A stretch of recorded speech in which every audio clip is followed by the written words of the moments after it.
Okay, so let's pull out the PNR for the fifth one, which has about Anup Sharma, Singapore Airlines 401. That's the first sector, Harry Class. 2nd of Feb, he's departing Delhi to Singapore. He's uh, they have about 4 passengers here, and this is the PNR number. So let's pull out the PNR online number 5 by saying RT5. Okay, so we have pulled out this PNR. Here, passenger is going from Delhi to Singapore and Singapore to Kuala Lumpur, and he's traveling by road from Kuala Lumpur to Singapore, and he's coming back from Singapore to Delhi. Okay. Now, this is a PNR, and let's say the passenger, we need to add certain elements in the PNR, which can be a reminder within the agency. Let's say, for example, you have various people working in an agency.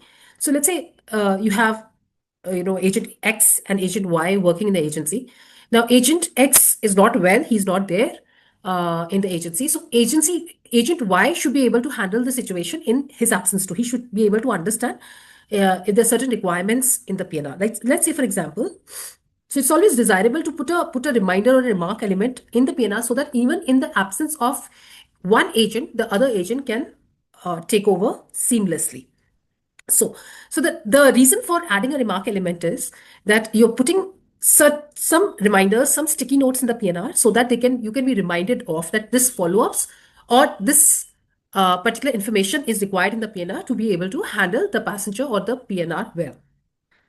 So I'm going to add here, let's say the passenger is going to Singapore. So he needs airport transfers in Singapore. So we're going to put it as RM. PAX needs APT, airport transfers. Okay. Now we use passenger and NDS because there is a restriction on number of characters. So we keep it as small as possible so that it is understandable to others also, and can be there too. So here you can see the remark has been added. Uh, the PNR is fairly long. So if I move down in the PNR, I will see that remark has been added.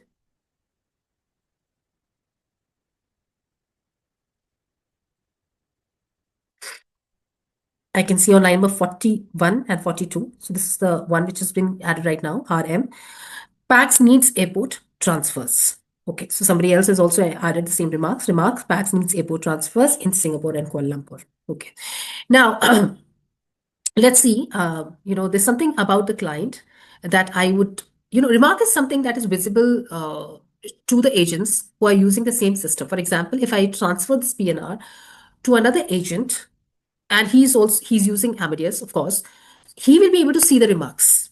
Okay, now if you have something confidential, that is something that you do not want to share with the other agency, whom you're transferring the PNR or whom you're sharing the PNR with, you can put it as RC. RC stands for remark confidential. So whatever you put in RC remains within the agency itself. Like for example, let's take an example that RC remark confidential.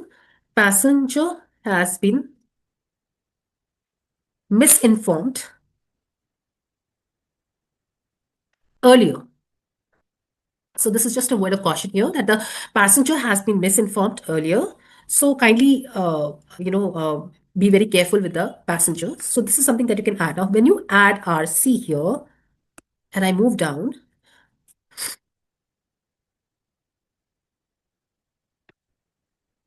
because this is a fairly long PNR. So if we move down here, we can see RC has been added here. RC, along with RC, we can also see the office ID, DLVS 38 Peter Sugar.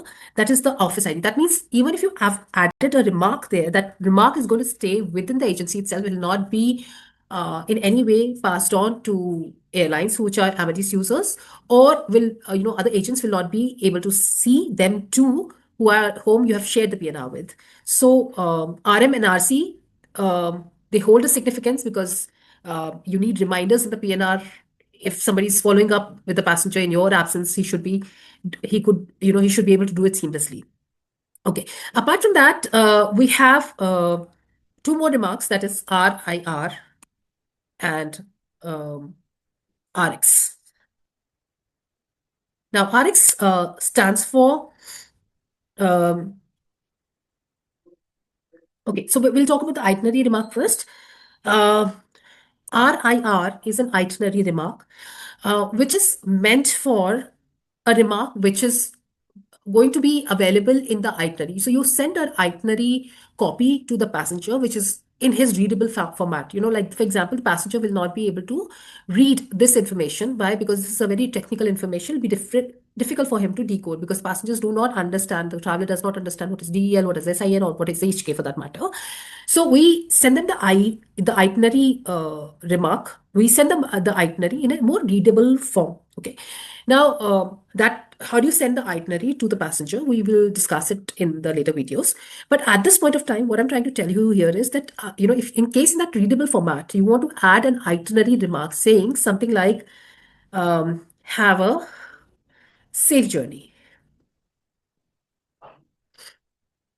or something like, "Do not forget to carry your passport." So this would get added in the itinerary, in the readable itinerary, which is meant for the passengers.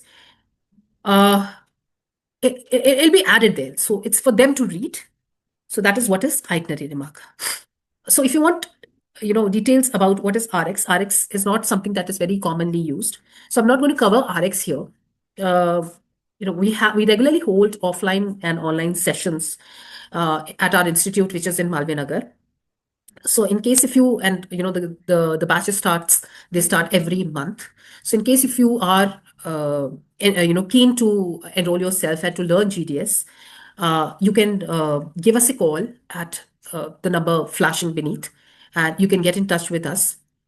This is Madhvi Ajwani from Travel Learning Hub. In case you're looking for you want us to make certain specific videos about something, do let us know in the comment box, and do let us know whether you are liking our content. Thank you so much.